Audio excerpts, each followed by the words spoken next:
अभी हमने mid cap pharma की बात करी, मैं डिफेंस की भी बात आपसे करना चाहूंगा। आई थिंक तीसरा दिन है लगातार जब हमने मुनाफा वसूली देखी है, 1 से 4.5% तक की जो मेरे पास लिस्ट रहती है सामने, उसमें हमने आज गिरावट बनती हुई दिखी। जीआरएससी लीड कर रहा था इस गिरावट को। जीआरएससी के बाद इसमें वीडीएल था, जो कि ज्यादा कमजोर था आज के सेशन में, या फिर ज्यादा मुनाफा वसूली जहाँ पे हो रही थी।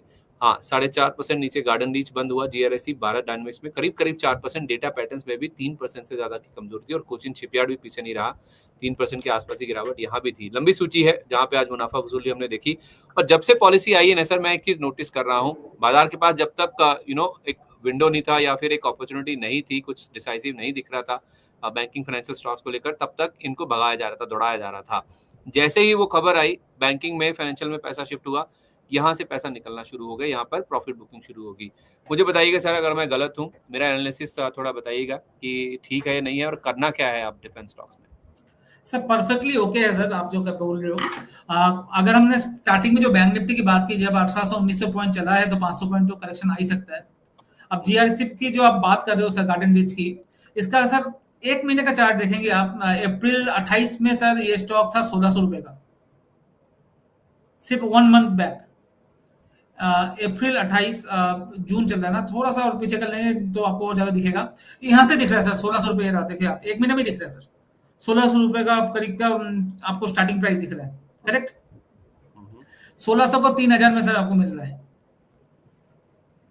तो 1 महीने में जो स्टॉक डबल हो जाए, तो वहां अगर प्रॉफिट बुकिंग आती है 2-4% की, तो किसी को घबराना नहीं चाहिए। नंबर 1, जो पहले के प्राइस में लेके रखें।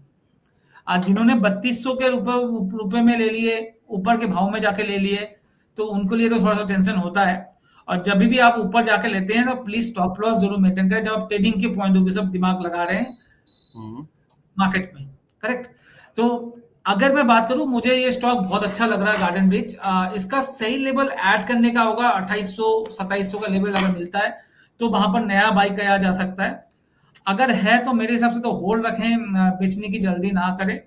करेक्शन हो सकता है और भी थोड़ा सा गहरा है 200-300 पॉइंट का, उसके बाद यहाँ पर मूव आ सकता है। जिसके लिए 1600-1700-1800 में बाई किया तो कोई दिक्कत नहीं है, जिनके लिए 3200 का बाई है तो प्लीज अपना रिस्क रिवॉर्ड रेशियो लेके ही काम करें, नहीं तो नुकसान होने के चांसेस बढ़ जाते हैं। यही मैं स्टार्टिंग में बैंक निफ्टी के लिए भी बात कर रहा था, जब उस टाइम पे उस जगह पे लेना मुश्किल है। मुझे 1500 पॉइंट का मूव दिख रहा है, मगर उसके पहले 500 पॉइंट का स्टॉप लॉस भी 600 पॉइंट का दिख रहा है, तो वो बहुत बड़ा है झेलना। मुझे अगर 200-300 पॉइंट का स्टॉप लॉस मिल जाए तो ज्यादा अच्छा है। वैसे ये 2800 के लेवल पे मुझे बहुत अच्छा रहेगा एड ऑन करने के लिए गार्डन ब्रिज। और सेम सारे डिफेंस स्टॉक में भी वही चीज है, क्योंकि बहुत तेजी से भागा है। अगर आप बीएल की बात कर रहे थे तो 270 का 400 रुपए हुआ है सर। एचएल भी आप देखोगे 300 रुपए का 5200 हुआ है। तो सारे इसलिए प्रॉफिट बुकिंग, मार्केट में ट्रेडर्स जो है प्रॉफिट बुकिंग तो करेंगे ही करेंगे। बहाना ढूंढते हैं, कोई किसी का रिजल्ट, किसी का मीटिंग के आउटकम, किसी का कुछ मार्केट को बहाना चाहिए प्रॉफिट बुकिंग का, वो ही हो रहा है।